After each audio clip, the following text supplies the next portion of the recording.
Alright, we're going to start off with today's topic, which is 2X Delver, Water and Gray. No, we get to start with the plan. We have a plan here. You see, we have a plan. And I'm gonna say I'm gonna edit stuff, and it's not gonna be edited. I might just make a doodle. But here's how we start. So we got a new idea. Casual experts. We're just gonna talk about board games, card games, miscellaneous stuff. Basically, hobbies, because that's what people want to do when they listen to a podcast. They want to hear about the stuff they enjoy doing when they're not doing the things that make them money. Because usually, you only listen to things that talk about what makes you money when it matters about if you're going to make more money. And I don't think we're going to help anyone really make more money. I don't think we're qualified enough to do that. We're professionals in our own minds, so... I mean... You've made money in Magic, but that's at a single store. So I guess I'll call that professional. Air quotes very heavily on professional. How dare you, sir? I'll have you know I won $25. I'll have you know I lost $15 in entrance fee. Okay. So, yeah, basically we get to talk about the concept. So, hold this around a couple days. This is basically going to be podcast that I don't know if we're going to ever do live. Live would make sense more than this, but we have to find a way of hosting this. And at the moment, we get to... Do you want to host it on your channel? I feel like it would be more consistent than my channel on account of my channel has done absolutely everything that it should have done, which is decided to heavily... I'm going to release 5 things at once. I'm not going to touch this channel for a year. I'm going to make my icon based on a game that I rarely played. I'm going to make descriptions that don't make sense, but kind of do because I decided to do it on a whim. So yeah, this is how this is going. I do have 2 unused channels, so we could... Okay, don't you judge me. I will judge you harshly. Okay, they're all so I have like 12 different email accounts. That's too many. 5 of them have YouTube-related accounts. Because I'd log in. So there's school accounts, stuff like that. I'd log into YouTube, be like, hey, cool stuff. It's now an account. It's now an account. Let's do stuff.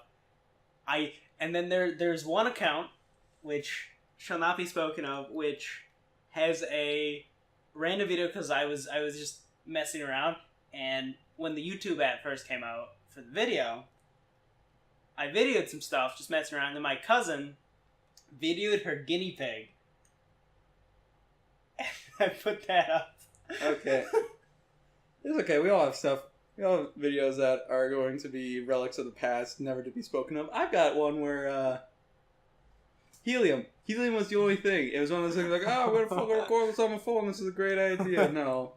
That is now unlisted. I don't think I deleted it, but it's unlisted. Show me that sometime. Nope. This is why we have unlisted videos. So basically, we're gonna go back to the topics here. Concept of this, we're gonna talk about hobbies, mainly tabletop games, mainly card games. Things that will be topics: tabletop games in general, like Betrayal on the House on the Hill, Love Letter. Basically, card games, tabletop games that we decide to try out. Hopefully we'll actually commit to the money we spent on Tabletop Simulator to actually try new games, but I don't know how that's going to pan out. Competitive versus casual. So we mentioned it earlier, both of us have played competitive to some degree. Yu-Gi-Oh! We did competitive for a good streak when we were down in Madison. Magic, we're currently doing competitive in me a little bit more so just because I'm doing Legacy with Ben, and that helps to kind of promote, oh, Ben's going to Legacy. I'm going to Legacy now. Meanwhile, I do have my time as the chess captain, so 2 or 3 years of varsity chess. That's what I got on my Varsity chess sounds so weird. Yeah. Okay. Because varsity suggests there's a B team. It's a But by the time sport. there's a B team in chess, I don't think they're playing chess. I think they're playing checkers, waiting for everyone to be done and drinking their juice. No, we're just playing more chess. Okay, rules. Why they exist. Because anytime someone has a hobby and they're like, man, I love this game so much, we need house rules. And that's when you realize rules exist for a reason. no jump checkers is... Sorry, force jump removed in checkers is a fun time until the fourth game, when people who actually understand mechanics fast enough learn how to force stalemate. It goes to stalemate very quickly. What is it? It's essentially my board's in front, your board's in front, and we always have that last piece so that you can't do the jump. And then it's like, okay, who went first? They decide whether or not it's a stalemate because they're going to say, hey, you better jump and let me take 3 pieces, otherwise we're doing this again. Yeah. But on the other hand, if you do what you can to avoid that, like if you just make that a secondary house rule, you can actually do fun things. Like you can go ahead and say, hey, you decided not to jump me before, you have to jump in some way that makes me get a king piece. It's quite interesting. It really is. Because especially if someone gets bored of the game, it's like, okay, and they're trying to figure out the no jump checkers. It's like, okay, if I give him literally this one spot, okay, he's jumped 3 things, I can jump 4 things. Oh, if I do that, he's gonna jump the rest of my board. Yeah, the one time I managed to pull it up, because once you understand the mechanics, you cannot lose at checkers. Fundamentally, you have a 4-man lock and a single man that's running around doing errands. So if you don't know checkers, you can do a 4-piece diamond. You can't jump it. You fundamentally can't jump it, so you can keep a protected area. So that way, if anyone tries to get close and you decide to break formation, you can go ahead and steal their pieces. But no, rules, why they exist, why they make sense, and why house rules are a very good topic to just... That's more than enough to just go into on its own.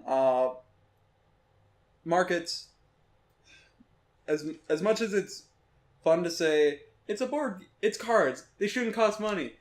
But then you want to just play with your friends and you decide, oh, there's this really cool card that's really fun and it's $50. And you have to try and rationalize to yourself, is $50 gonna come back to me in this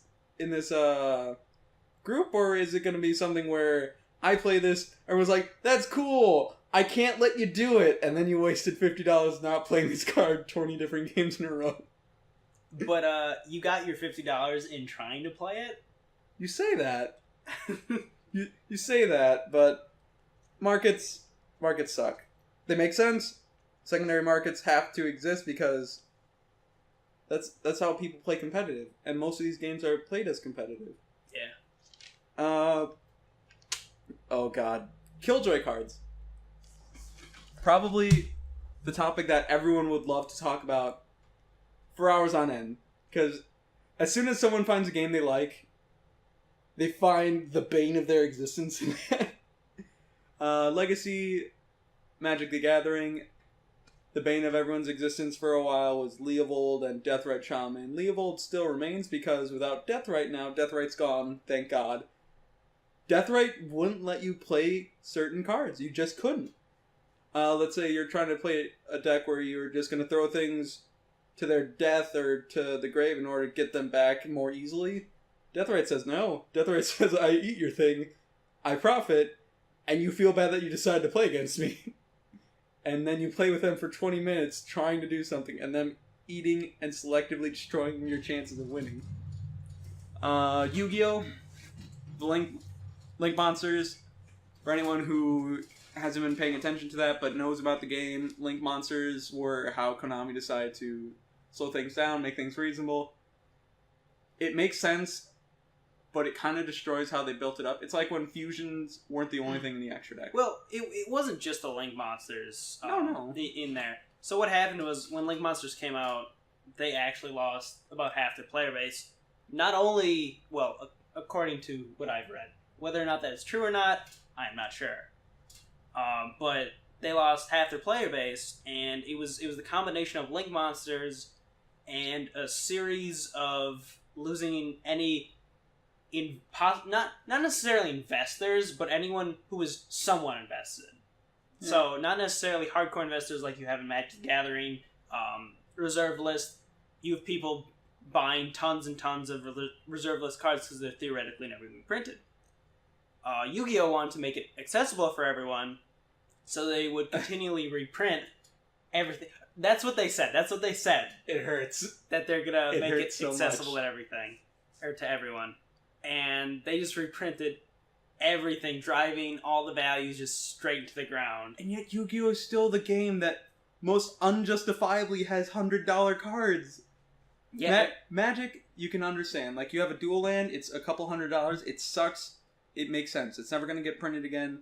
Yu-Gi-Oh doesn't have that.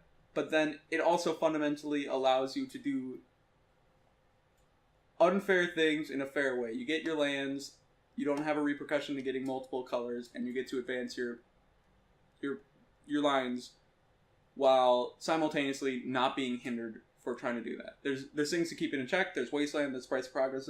There's ways where you get punished for choosing to do that over basic land, but it makes sense. It's valuable. It's never getting printed again. It's a short amount of them, and they do their job hands down the way that the card you'd expect to pay $100 to $200, $300 for. Yu-Gi-Oh! New set comes out, secret rare, $80 card.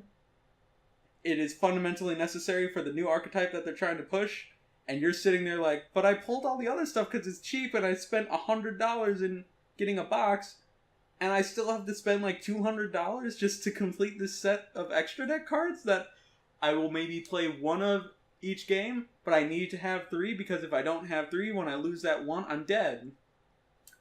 Don't worry. As soon as it wins World, it's just gonna be banned.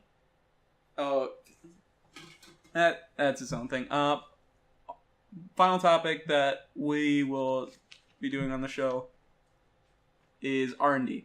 So R&D is probably gonna second most fun topic after after saying what just kills a game, because you can talk for hours about why you hate something, and then you have the other side of the coin, which is talking for an hour about why the hell you think someone decided to make that card or make that mechanic, because that's how it has to go. Someone has to decide, well, this is how we make the game work.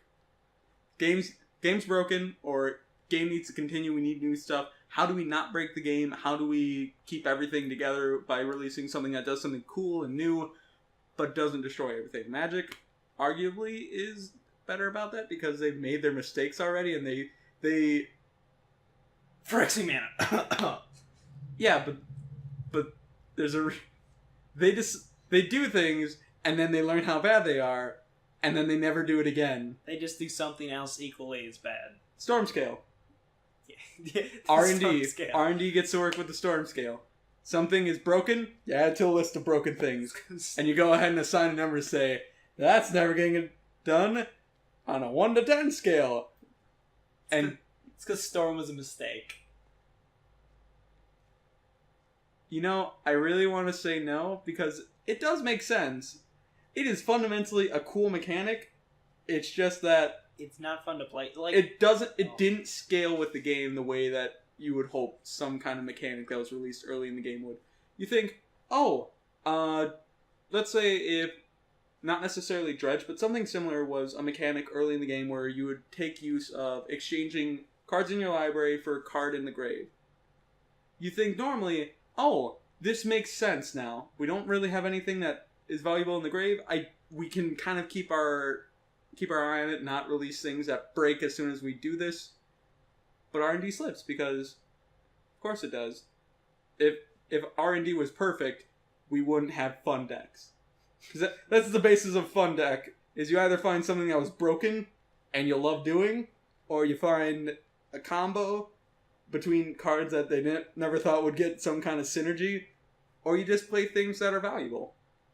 And that's how it goes, but R&D has to worry about constantly, well, we made a card that made sense then, it should scale with the game, but then the game does, oh man, we're running out of ideas, let's do this cool mechanic, and then no one decides to pull the brake saying, wait, let's just double check our early stuff, just to be safe.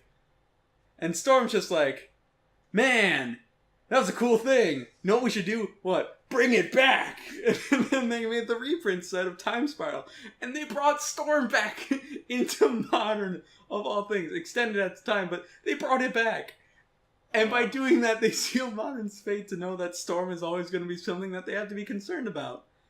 Because mana ramp cards don't get to exist because Storm is a thing.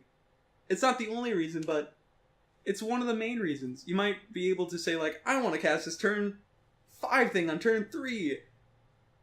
And that's cool and standard. But then you go back to Modern and they're like, well, this is a free card, essentially. Wow. Which means it's extra killing of this person that is currently on the other side of the table. Fantastic.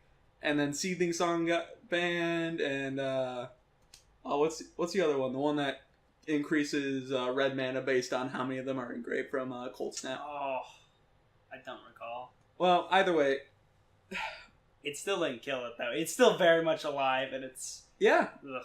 because fundamentally, if they got rid of more of the stuff in it, it would be too much. Storm shouldn't be banned out of the game.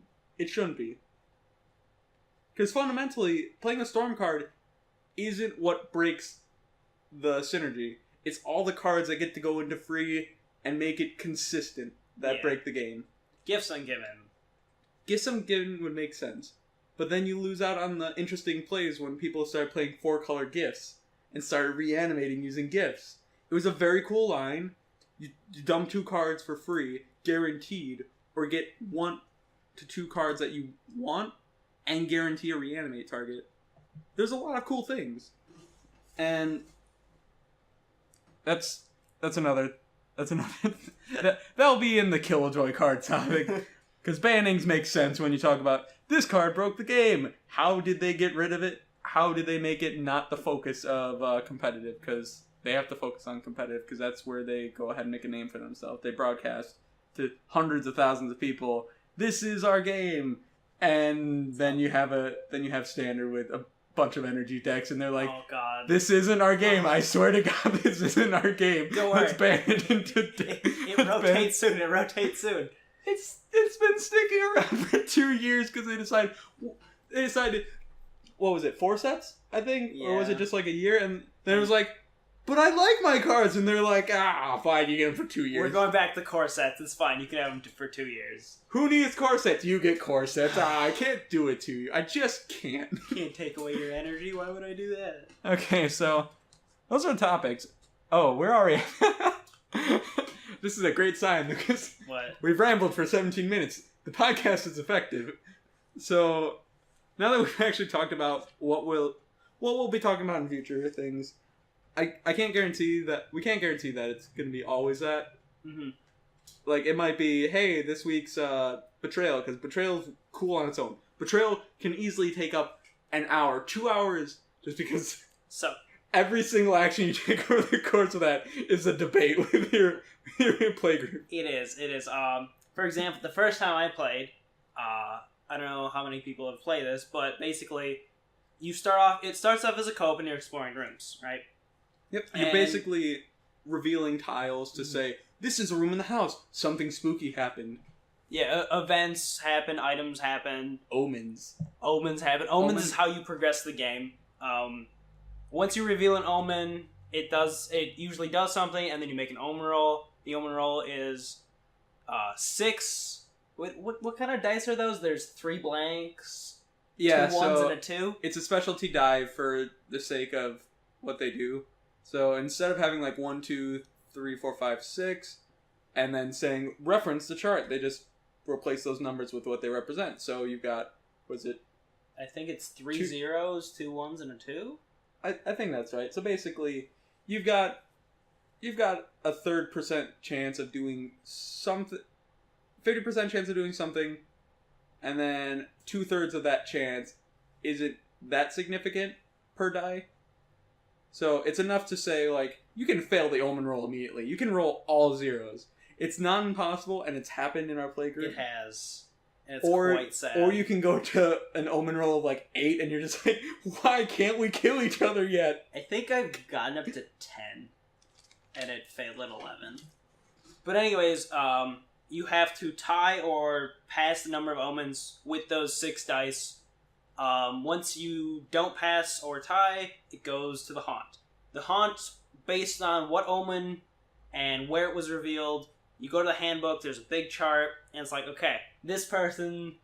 It's a multiplication table essentially. You just go, okay, I'm gonna multiply the cemetery by this item, and X equals I'm a madman. Cool. Yeah. So usually one player is the enemy. Not there. I think there's like one where there's I don't know.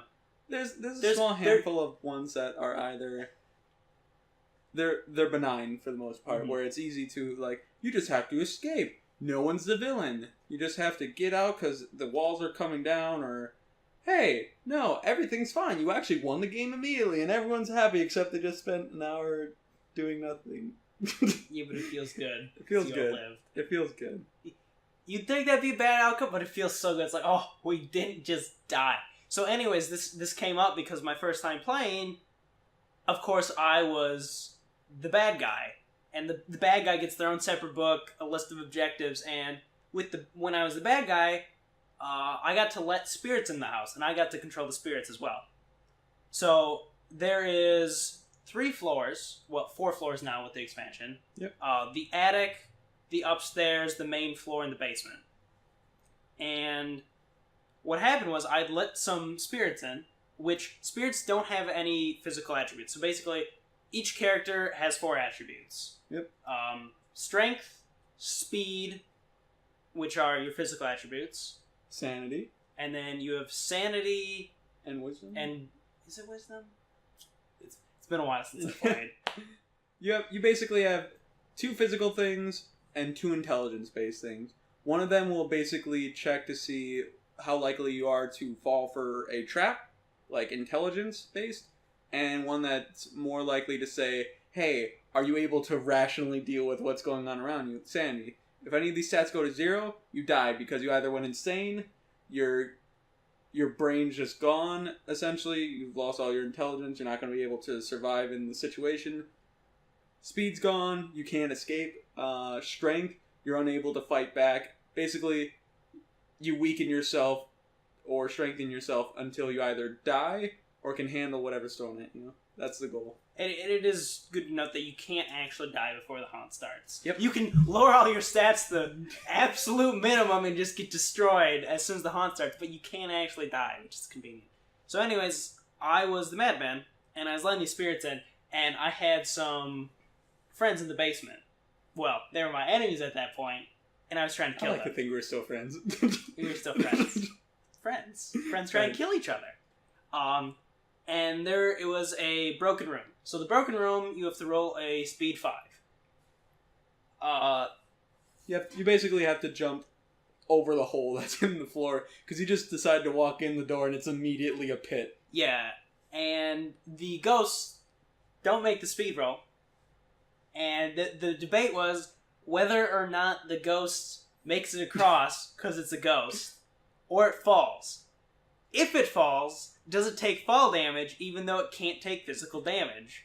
Like, does it trade out something else? Does it trade out because does it's its falling? ectoplasm get disturbed by the impact? And can it just choose to fall if it wants to, or does it have to fail a roll? It was a whole debacle, and it took us half an hour, and then we decided not to finish. Yeah, and then we learned later that there is an advanced rulebook. There are judges. There are people who have enough know-how of basically if this, then that kind of statements to build an argument, so that way everyone can just move along and try and keep things consistent. And I forget what he said. I think he said it can fall, it has to fail, it does not take physical, and it continues the way that it wants to towards the nearest player from when it falls. I believe so. I think that was how it went. Basically, you just go, okay, it went in that room. Did it fail? If yes, it falls. And then it became a question, can it take fall damage? And then you ask, does it have physical stats? If yes, then yes. If no, then no. It was very straightforward. It's very convoluted when you're very heated. Someone's trying to say, well, I don't want him to fall. He's a ghost. He should be able to fly over and kill you guys. And it's like, no, he got taken off guard by that. I actually wanted him to fall. if you Yeah, recall. Because falling every other person was in the basement. I mean, how fast are ghosts really? As fast as they want to be, they're going to kill you. That's a bit much. But yeah. House is a very fun game. That'll probably get its own entire episode. I think we're just talking about the rotation again. Oh god. We rambled for 5 minutes. Successful podcast. This is turning into an hour, and we weren't playing it. You're just adding a bunch of either not editing or editing for me. I don't know which one yet. Haha. It's gonna be a bunch of just still images, and I'm gonna put a picture of my face, and I'm gonna be like, I'm gonna do the editing, and I'm gonna wiggle around, and it's gonna be like, oh, this reminds me of like everyone who has a successful YouTube, because they know that the story is the most important part. Except our story sucks so far, because episode 1. What's the story? I didn't take story class in high school. Where you see, you've got a little. God damn it! I'm gonna have to. I'm gonna point, and then I'm gonna do that, and then it's gonna go up and down, and then I'm gonna go ahead and just slap on a diagram that I found online, and I'm not gonna actually explain everything. There's gonna be an arrow back to the start because we failed. It's gonna be okay. What's the call to action? Nothing. He continued to stagnate in his life after the death of his teacher. He decided that it was not worth the trouble. He's like, yeah, your teacher died. Aren't you going to avenge her? No, I'm good. Nope. Our story stays here. It's cozy. I'm tired. You know, I had a big breakfast. And I'm gonna have to make a scan of this because we had a plan. We were gonna talk about the concept. We were gonna talk about an easy topic, and then we were gonna ramble. And we seem to have because it was concept. What the rotation was going to be, talk about each of the things, talk a little bit about it. So far it's been concept, ramble, rotation, ramble, tabletop, ramble. It's too much ramble. I'm just a rambling man. I'm sorry. This is why we have the notebook. I'm just going to find... We're going to find a generic image of a notebook. It's going to say something on it, and then it's just going to be like, just scratch, and it's going to be like, notes for podcast. And it's going to be continuously filled with flipping pages of ramble. just filled with ramble. Oh, glorious. Okay, so I guess we can check ramble off the list. So why don't we actually talk about what we were planning to while we've got time? Because we were hoping to do a 30-minute podcast. This will probably be one of those things where it's like 30-ish, and it's going to be like 45 minutes to an hour, depending on if we have something else pop up or if we forget that time is actually of the essence. Alright, we got 2 minutes, rapid fire, let's go. Okay, chess. Competitive versus casual. So this is one that we could dive into real deeply, but I brought it up the other day when we were talking about this. There's fundamentally 2 things that you can easily say that can kind of distinguish someone who's casually playing and someone who's competitively playing. Not necessarily at that moment, but in their mindset.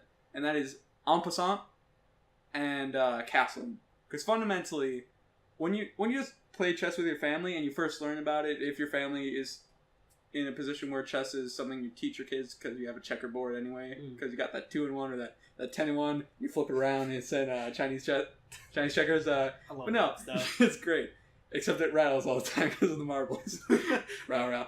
So you have chess, you've got en passant, and you have castle. Fundamentally, when you're playing it for fun, no one needs to know those rules. They only need to know where a piece goes, and this is how the order goes, and this is your goal. So you don't realize, hey, 2 kings is a stalemate. Don't ask how you got into that. 2 kings is a stalemate. And you realize that when you're like, haha, wait, you're not going to put your king where I can take it. I'm not going to put my king where you can take it. I think we just wasted an hour. Yeah, it's just like, but well, no, good game. En passant and castling fundamentally change your mindset.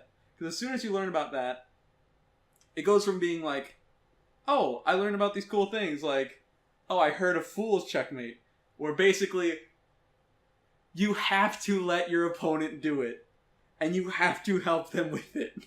You actively have to move 2 pieces, exactly 2 pieces, and they have to move their exact 2 pieces.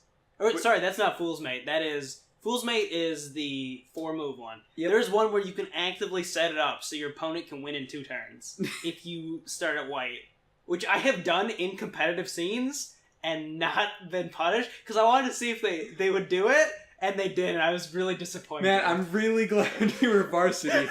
I was top spot, thank you very much.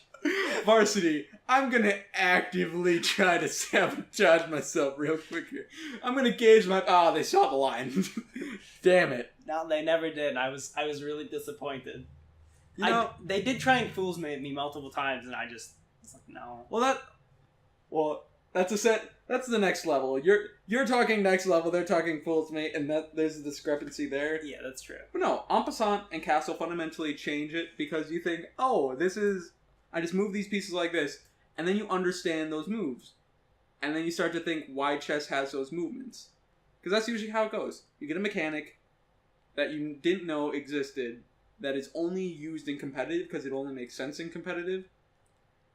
And then it fundamentally changes like, this makes a lot more sense now. Or, like, pawns. A lot of people play up pawns when they're casual. Pawns are fundamentally one of the strongest pieces because they can convert and they can help to lock the board down. So that way you can go ahead and do things like tricky knight shenanigans. Oh, God. Knight shenanigans are by far everyone loves knight. As soon as you learn that the knight is one of the coolest things because it does an L and no one can come at you for your knight unless you set up your knight or they've got their knight ready to come back when you're like, I'm gonna attack, retreat, keep going on the direction. And they're like, I'm gonna put my knight here, and you're like, oh, damn it. Knights are pretty great. Side tangent. Something to think about with knights. If the board is infinite and you go off the side, think of it as an infinite way. You and your 4th dimensional chess. Knights are the best piece ever because they can go literally anywhere. You're in a corner, you can go to any corner of the map, and it is fantastic. Anyways, back on tangent.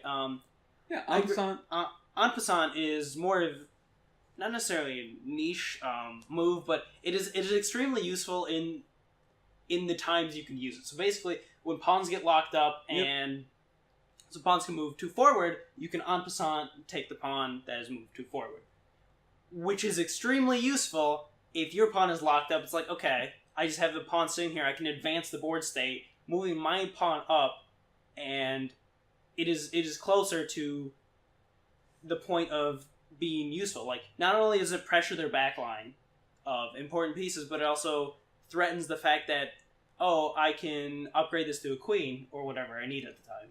Oh, yeah. And then, because there's 3 pieces that everyone knows you'd normally go for. You've got your queen, you've got your rook, you've got your bishop, because those are fundamentally those are the normal 3 axes. Knight is somewhere, normally I guess it would actually be higher on the Knight list. is equivalent to a bishop. Points-wise, if you get into the point scale, knights and bishops are the exact same.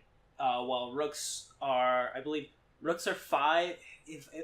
I'm a bit rusty. It's been probably 4 years, but Varsity. I think well, it's been a while. It's been a while. I think queens are 7, rooks are 5, bishops and knights are 3, and pawns are 1. But yeah, everyone knows as soon as you get in their back line, there are 4 pieces that will mess up their day. You've got your rook, because as soon as you've got a rook, you systematically cut off lines. And the same thing with bishop.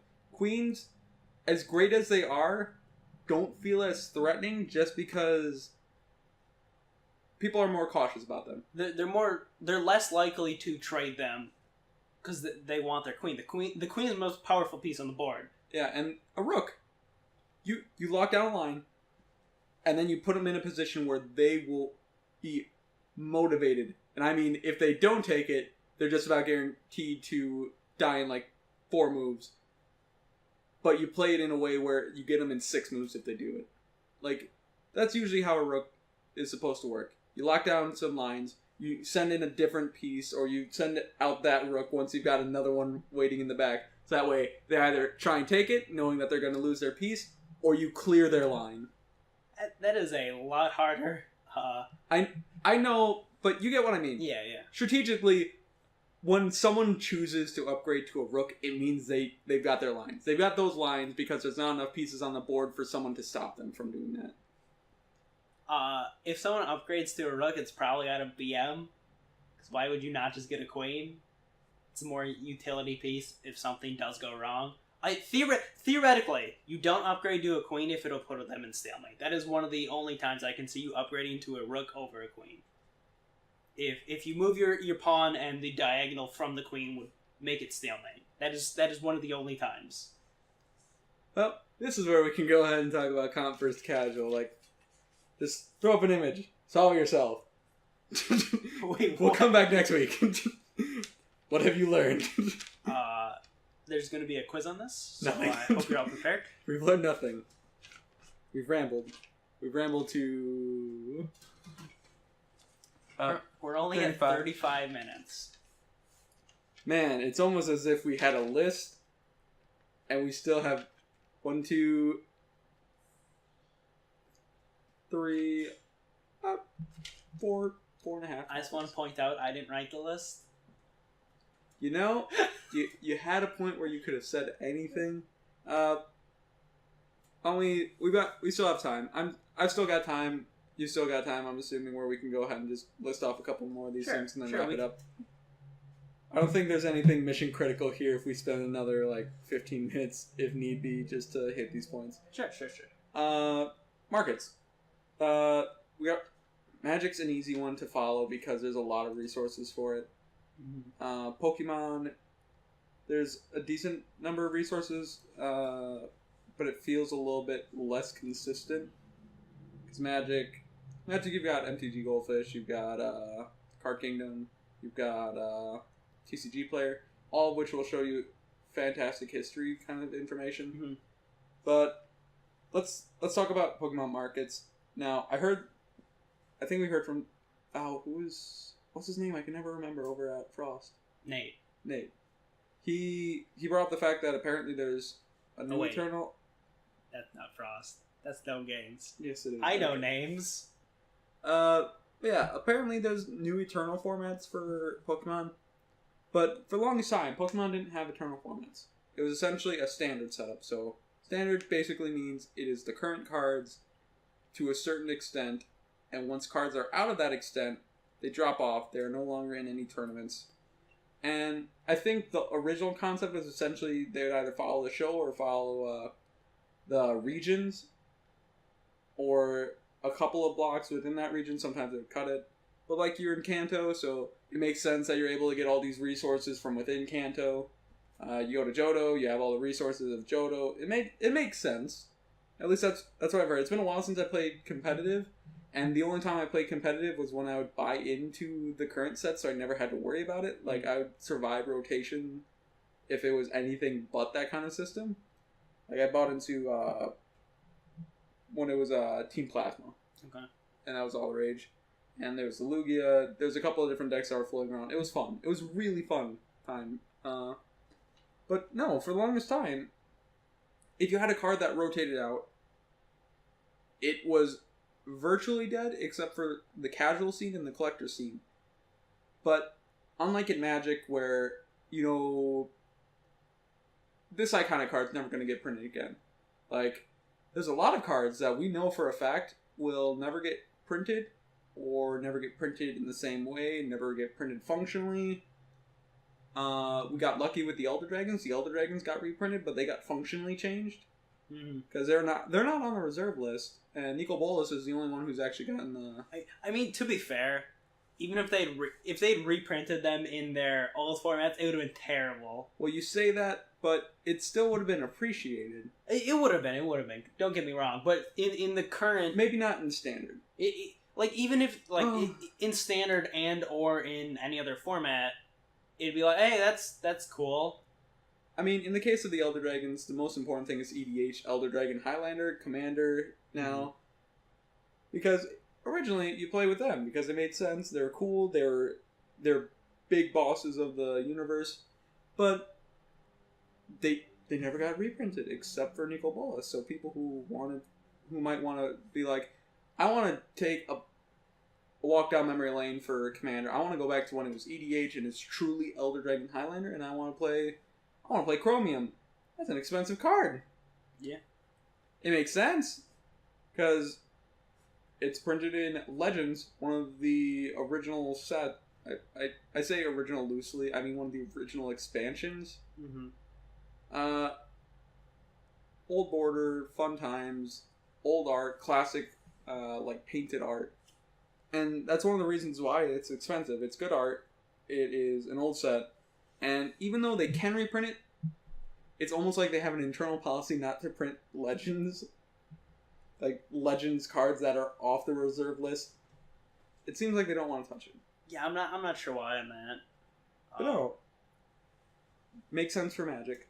Pokemon though. Pokemon is awfully. We are the collectors at this point, and I don't understand how we apparently can afford to spend $300 on Rayquaza Star that I can't play with unless I decide to go, hey guys, want to play Pokemon? And they're like, nah, if you're playing that fucking card, I'm like, god damn it.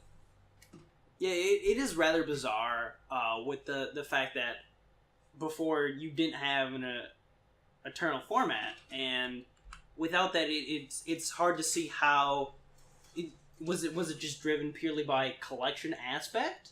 And if you look at other card games with Eternal formats, it's interesting to compare.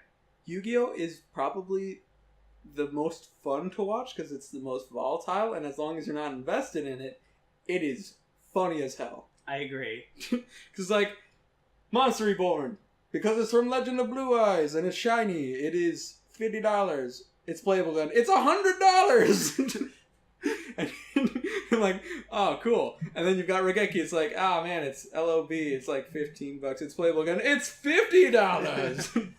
And then it gets to be stable again because they reprint it like logical people, but only after they let the spike happen and let people pay for it. And even though they're not the ones providing the cards on the secondary market. And then they're like, okay, we reprinted once. All right, let's reprint it 3 more times. And it's $5-6. Nice. We did it. Successful reprint.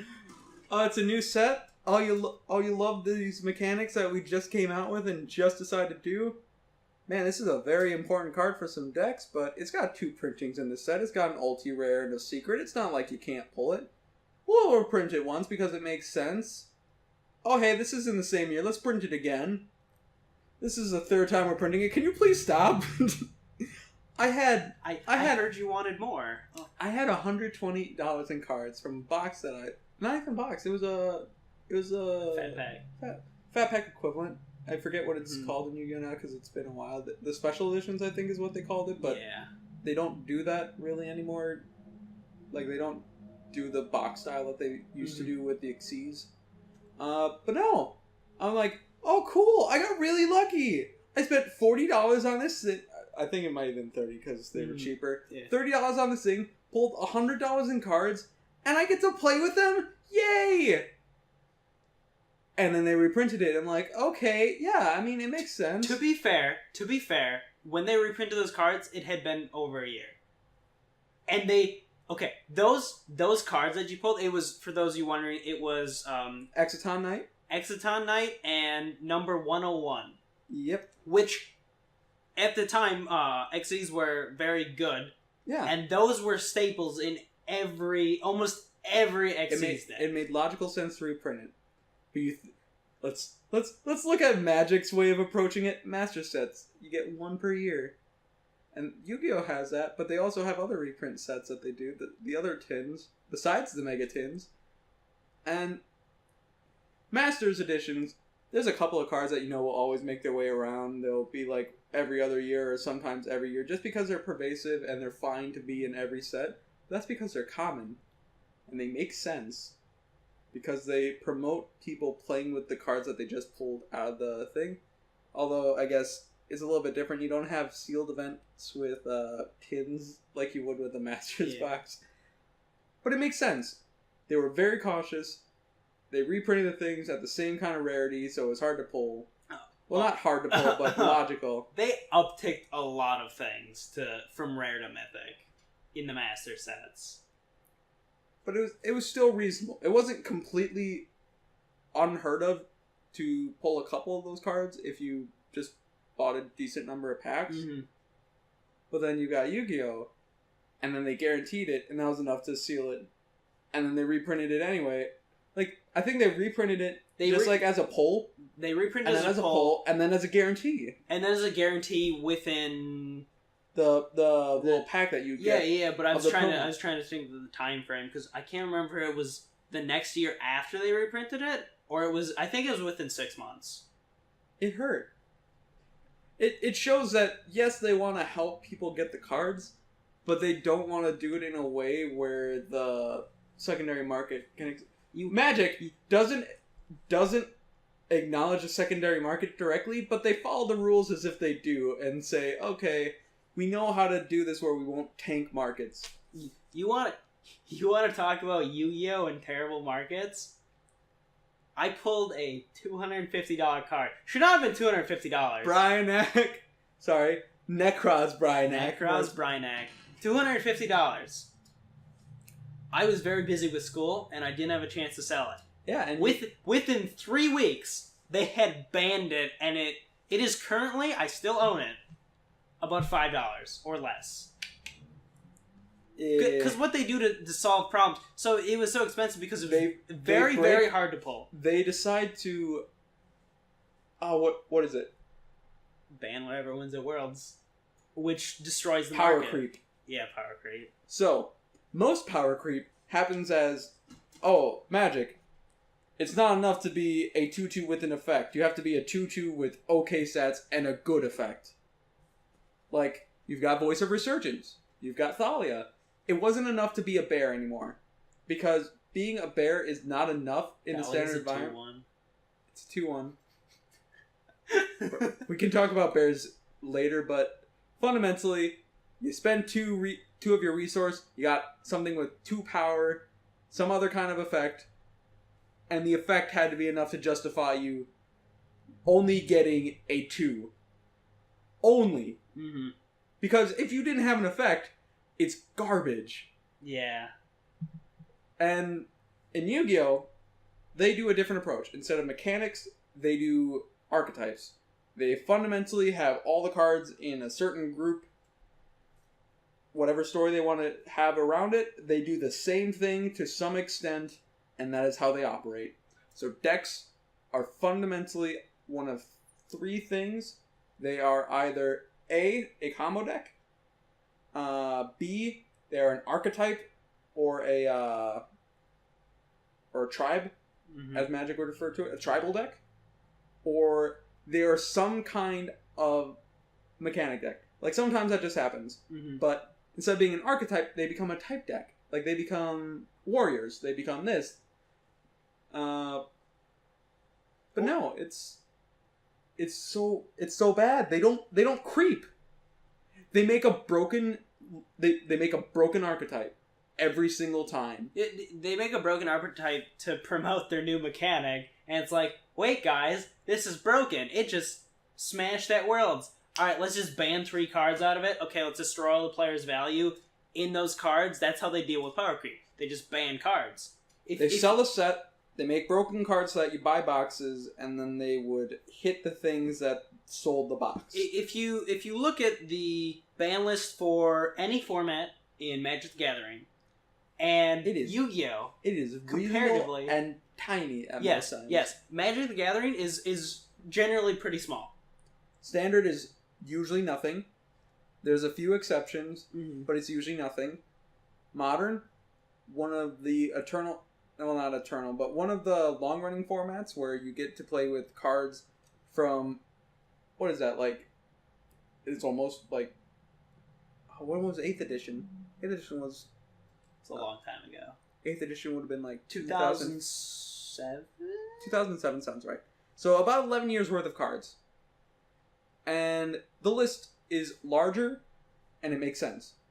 Cards that made one deck the only deck in a format for a while are banned. Artifact lands, because Affinity was not okay. Affinity was broken. Affinity still exists, but it doesn't exist the same way that it did then, and it makes sense for Affinity to exist the way it does now, because it's not... And Affinity is still tier 1. Like, Yeah. it's still very good. Still very good.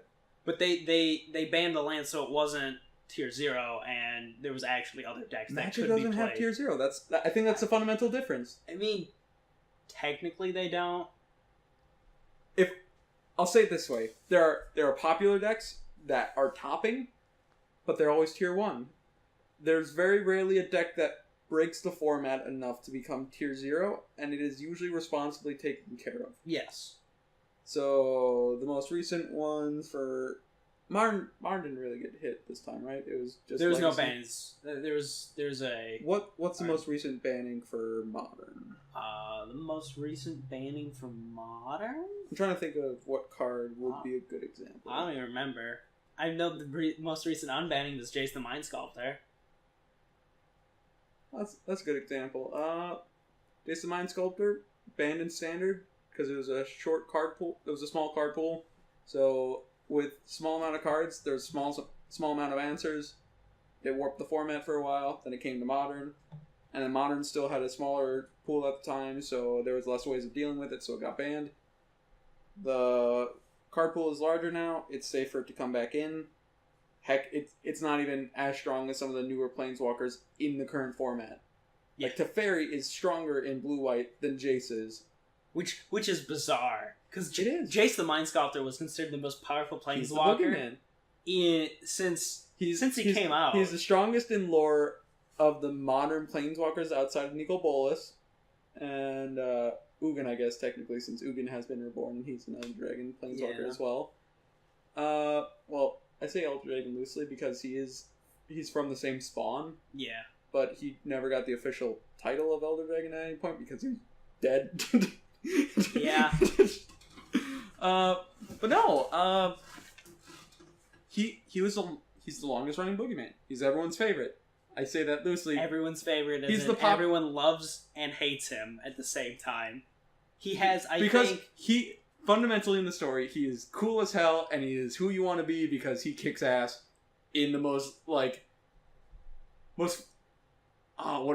edgy way possible. In the most... So, I'm gonna sculpt your mind and you're gonna think these things.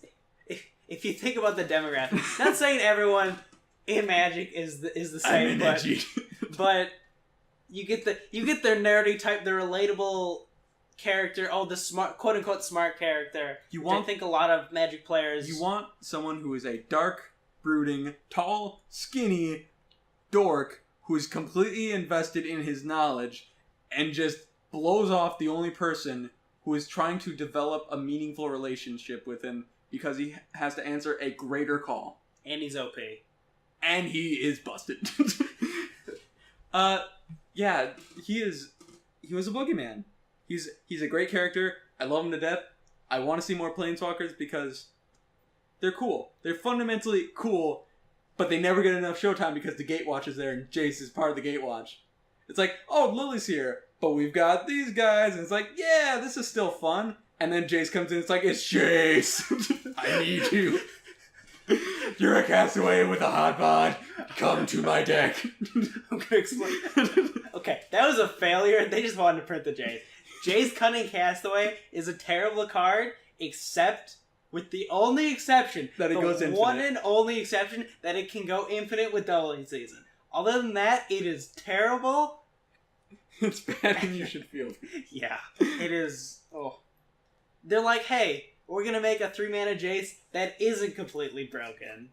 Because a lot of the 3-mana It's only Planeswalker- partially broken. You just have to put it in a deck that was already going to be broken and make it break faster. Yeah, just win more. Oh, you have a Zur the Enchanter? Smack my bitch up. Oh, look, you have a doubling season? Oh, look, you have the mana open because you were able to cast a Zur? Oh god, I'm dead.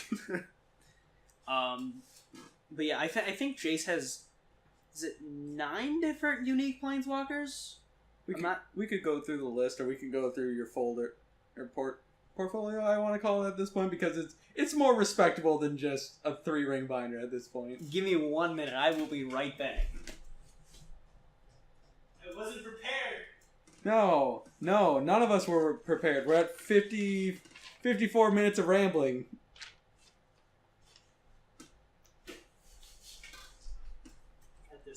beautiful. I still call it a binder. Binder of beautiful planeswalkers. It's not quite there. I think you can call it a portfolio at this point. Is it? Yeah, there's. I know Chandra and Jace were competing for the most number of unique print but Chandra sucked in most of her iterations. That's true. Okay. Because they're like she's a Spitfire. She's a crazy. She goes and gets emotional, and that ruins her abilities at times, and that reflects in her cards. But I'd rather it didn't. If I'm being straightforward, because she does cool things. She's like, I'm gonna lash out on your creatures or on you and damage you, and then it's like I'm gonna double down on this spell that I'm casting. It's like, oh, cool, man, that makes sense as a pyromancer, and then she dies really quick because she's bad. Torch of Defiance is really good though. Well, yeah, which is why she was printed twice in SDCCs, which I still think is hilarious. Like, it was so good that the Chandra spot. It was the same with Unraveler of Secrets, except he wasn't that good. He got the zombie treatment and he got the hieroglyphics because they didn't want to print a Jace again for a while, and that meant that they had to do it with two different styles. Anyways, we have Jace Beleren. Yep, the original Jace. Jace Memory Adept. We're gonna go in order. Architect of Thought. I think I have them in order. order. You mean alphabetical order? Do I have? Hold on, I might not have them in order. Wouldn't it be Jace Architect before Jace Beleren? No, because it's Jace, Architect of Thought. Look at you actually using punctuation. Yeah, it matters. So that's two. Cunning Castaway. Yep. Ingenious Mind Mage, which was the complementary to the Ixalan, the deck one, which is, it's debatably better, which is kind of really sad. And we have Memory Adept. Then we have Flip Jace, so Jace Vryn's Prodigy, which flips into Jace Telepath Unbound. So that's 6. If I can count. Can I count? Do you want me to go ahead and just... Yeah. Okay. Yeah, that's 6. So we've got 6. I'm just gonna... Jace Living Guildpact. Keep it on the board. Okay. Memory Adept. Jace the Mind Sculptor. We already did Memory Adept. I don't think you counted... Counted it. Did you? Okay. Yes. We have Jace. Original Jace. But you... Architect of Thought. You just said... Cunning Castaway. Mind Mage. You're counting the... Okay. Friends. Okay, the T in the... This is how they're listed in... On the when you look up Planeswalker, on the Magic the Gathering site, this is how they're listed.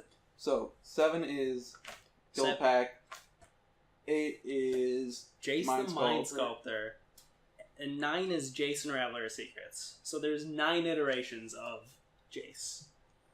Which... Well... In Jace's case, it's because they decided to make him the protagonist for a while in the story, like Urza was, and he basically drove the plot. He went to Zendikar, he went to Ravnica, he came from, what was his home plane? Lorwyn? I don't know. That's what says. No. I don't recall. No, he popped up on Lorwyn, but... No, remember, because he was on his home plane, and then he walked. I don't actually recall. Because Liliana's was Liliana's Dominaria? Mm-hmm. Lily was Dominaria. Nissa was Zendikar. Mm-hmm. Chandra was Kaladesh. Mm-hmm. Kithian/Gideon was there? Oh, what was it? Was he a Ravnica born originally? I don't know. We're gonna say Ravnica on account of that's his first appearance, if I remember correctly. Well, or is he so. Well? He wasn't part of the original Gatewatch. No, he wasn't. He was the addition. We had. But he fought at the.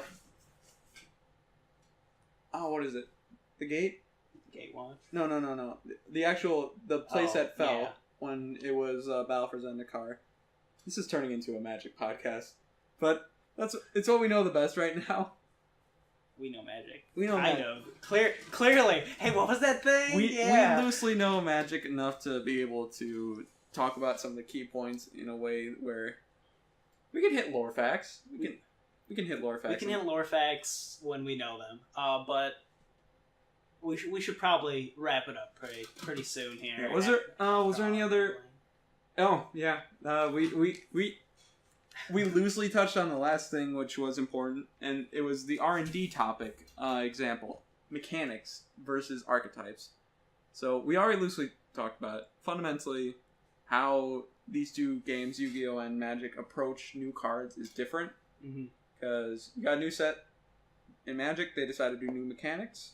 So instead of having one group that's defined by the same exact effect, they have a mechanic or they have a keyword ability, essentially, that is added to the game, added to the list of types of keywords that can be there, and does a thing consistently. Archetypes are different because they actually limit it to a specific group. So you've got, let's see, best example off the top of my head. Boojins are a graveyard archetype. Skull Servants are a graveyard archetype, fundamentally different.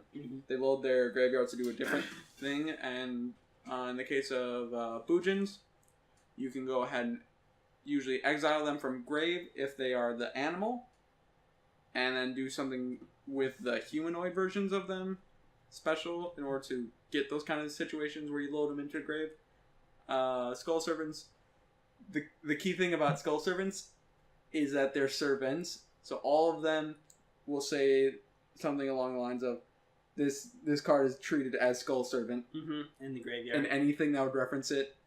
So you've got Skull Servant, which fundamentally says he gets powerful for the more Skull Servants that you have in grave, because it makes sense. King of Skull Servants. King of Skull Servants. He's king of all the dead things. He's the big daddy, and he does a smackdown. He does. 9,000 points in a single swing. Yeah, and that's not even that big. He can get bigger now that they printed more support. A lot bigger. You say that, but logically, most of your plays will result in like a 9,000, maybe multiple 9,000s.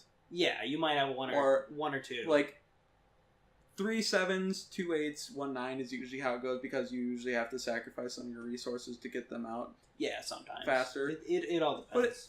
But usually that's how it goes. So archetypes, fundamentally, they are a group. They are what links them together is their name. They don't add a keyword. So their mechanics usually stay in the family, essentially. So you're like, man, I really like playing Skull Servants. And it's like, well, that's fantastic, because there's not really another deck like it. Man, I really like Ghost Tricks. They're cool. Yeah, but that's about it. You might get some cards that kind of help them, but you're never going to run into a deck that operates exactly like them if you wanted to try something new, but be familiar with it. Because Ghost Tricks were all about, I'm going to put you in defense. And then you look at like the closest example as far as what was printed around that, and you're like, I got these giant robot samurais, and they're in defense. And you're like, wait, this isn't the same at all. I'm not putting things in defense in order to weaken his side. I'm doing it to attack, which is weird. It's not what I'm used to. And Magic, you've got Undying. You've got Persist. 2 mechanics that fundamentally do the same thing.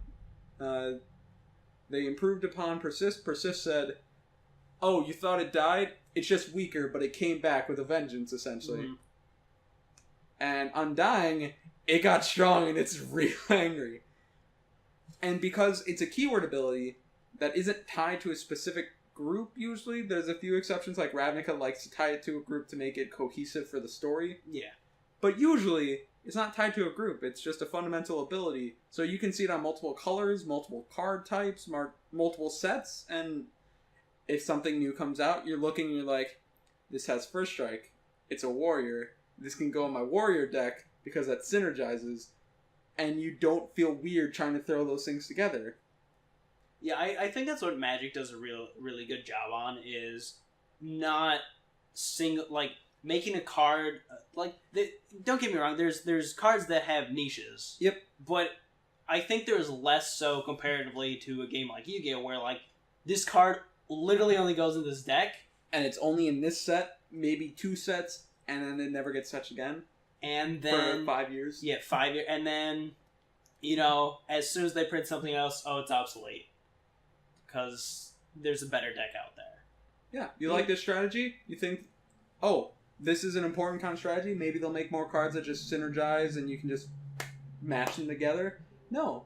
You play your 3-ofs of every single card that's in that archetype that's important. You cut all the ones that aren't, and you find maybe 4 or 5 non-archetype based support cards. Like there's very few instances in Yu-Gi-Oh where stuff happens. I think, or stuff like that happens where you go back and it's like, hey, new cards got printed. Paul brought up one.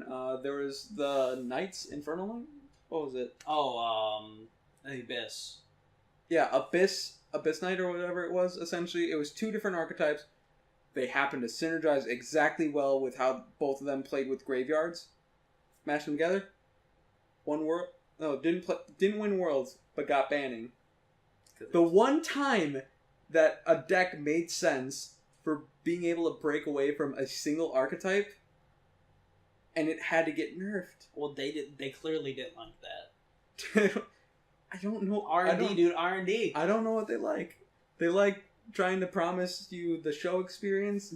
What you get. So it's a company, right? What Yu-Gi-Oh really likes is you buy the new set, which is why the amount of power creep is in there. Well, it's also because they sell you a show. Magic sells you a story through the art and through lore.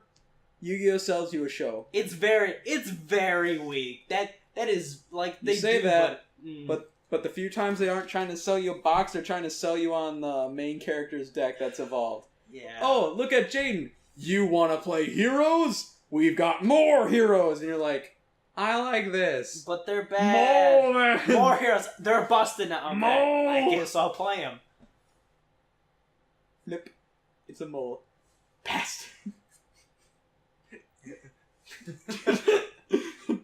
No, but good. Specifically, heroes. When Dark Law came out, it was specifically made for heroes, and it was busted at the time. It's just like, I turn 1 Dark Law, try and do literally anything. I dare you. You don't have removal. You're a graveyard deck. All you lose. Now, do you remember the show enough to remember why those Masked Heroes came around? No. So, if I remember correctly, basically Jaden Yugi had the hero deck, and it's like, that's not real heroes, this is real heroes, and someone else had like a stronger hero deck, and you're like, but I thought he had the strong hero deck. And then you're like, Phoenix has a stronger deck? And then they had a set that so happened to have all those stronger cards. You built your deck, you love your deck, and you're like, I'm Jin Yugi! And then they're like, better heroes. I'm Phoenix! They sold you the show. They sold you the experience of being the person in the show when they sold you the archetype. Because in the show, the archetypes weren't necessarily always the best thing until someone decided to be like, I'm a main character with this archetype. And then it's just like, I'm gonna get you with Hydrogeddon. And it's like, heroes! I'm the underdog even though I got the most support, and your cards are cooler fundamentally because of concepts of nature and science, but mine's a hero. He puts on a suit and he punches you in the face, and I'm the main character, so I'm gonna kill you. I don't recall, did UAs come out of the show? UAs, I think, came out of the show. Oh. But not as a main character, like not on the team of main characters. I think it came from one of the enemies at some point. Those were also the bane of my existence at one point. Muscle draw. Just they'd get the perfect draw every time. They got card draw, they got removal, their creatures were hard to deal with, and they had evasion in ways that were weird enough to make you not be able to touch them at times when you needed to. Like, specifically someone who wasn't playing a top tier deck at the time. Had I played a top tier deck, it would have been okay, it's just a matchup. But as someone, since it is an eternal format, I love brewing. It's eternal. You got all these cards. I used what was called DevPro as a program, shut down now I believe. But in my deck list, I had probably close to 150 saved decks, not including all the ones I've deleted over the years and refined. And it was so fun. I think one of the best experiences I can remember with Yu-Gi-Oh! Outside of playing competitive with archetypes that I loved and would stall the game to no end. Bujin, Lightsworn, and one of my favorites, Ritual Beast. Oh god. 15-minute turn 1, your go. Was Brewing with Max. Yeah. We found 3 cards and we're like, how do we make this work? And we built a deck. We tested the deck, and we changed the deck, and we tested the deck, and it was cool because there was only a few decks that were non-archetype and non-combo, and that was usually homebrews. But the problem is homebrews can't handle archetypes that are fleshed out. No, it really can't. It really can't. Like, you look at Cyber Dragon. Cyber Dragon's got a ton of support. They easily turn 1 Cybernova, and I'm gonna use a weak archetype. So there's a good number of our homebrews that would lose to aliens just because they have enough support cards for a single mechanic of alien counters, the A counters. Yeah, that's true. And that was a weak deck. That is fundamentally a weak deck. It is easy to deal with if you have a deck that consistently has a game plan. But when you have one that doesn't have enough cards that will get you to those cards, like search cards or things like that, you get destroyed. I shouldn't say destroyed, but you get outvalued faster than you think for a deck that is so fringe and so weak in support cards that the only benefit is that you're like, man, I played this really big spaceship, and it's like, yeah, and it's like A counters. You know all those weak things I just did? I'm gonna shoot a laser at you now because of it. Basically, it's like, oh, this is cool.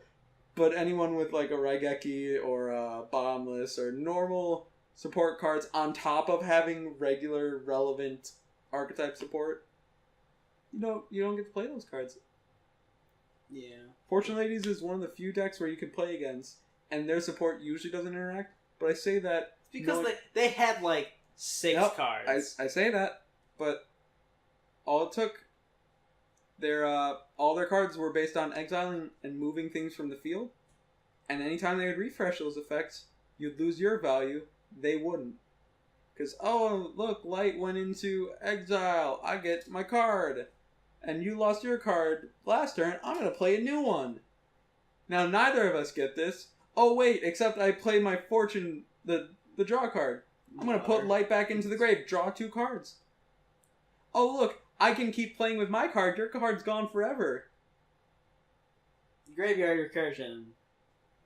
I mean, they just work. So that's just because they worked well in the internal. Like the 6 cards worked extremely well together. They made that archetype to work extremely well together. Still fringe, but they're like, okay, if this is gonna work at all, they have to interact. Well, let's say I had my weird deck that had Arcana cards, because that's one of the things that me and Max are trying to brew around. We're trying to brew around Arcanas and trying to find ways of cheating the odds to guarantee value, essentially, out of what was a coin flip. Literally a coin flip. Which Magic refuses to do because games of chance are no-nos. But no. I probably could not beat a Fortune Lady player more than 3 out of 10 times if we went and did the statistics and went, like, large number on it. Yeah, it is very hard to beat actual archetype in Yu-Gi-Oh! If you're not playing an archetype. It really is. And it's sad, it's unfortunate, but... There's only one exception. Combo decks. I mean, yeah. I mean, no, Hats. Hats wasn't, it wasn't strictly just an archetype. It ran, I guess, it was like 3 archetypes, technically. I guess Trap Holes, and then the Hands. Yep. But it meshed them together. That was probably... In my time of playing, the largest span of multiple archetypes stuck in one deck. What was the A of it? Because wasn't it like Hands that trap? Like, wasn't that where the Hats name came from? I'm not sure. Well, Yu-Gi-Oh! Is probably one of the weirdest games as far as how they try to sell you a box. Yeah. I think that's what we'll sum this up as. We'll sum this up as, man, Magic is cool. Except for when they're not. And Yu-Gi-Oh! It's not all that fun for buying into, except when it's cool to play with your friends. Yeah. Because it's eternal at all times. Mm-hmm. I think that's enough for this this introductory episode. This has turned into something that we are probably going to have to trim. We're going to have to cut. We can't cut the rambles. You're going to make me add images to an hour and change here, so it'll take a while. Yeah, so may as well timestamp ourselves here just so that way if something changes in the next couple of days that we didn't realize, people can go ahead and just like, that's why. So, yeah, that's first episode of Casual Experts on August 22nd, 2018. It is 9:19 p.m. I am kind of hungry. Probably gonna get some food. All right. My social security number is not relevant, so we're gonna end here. All right.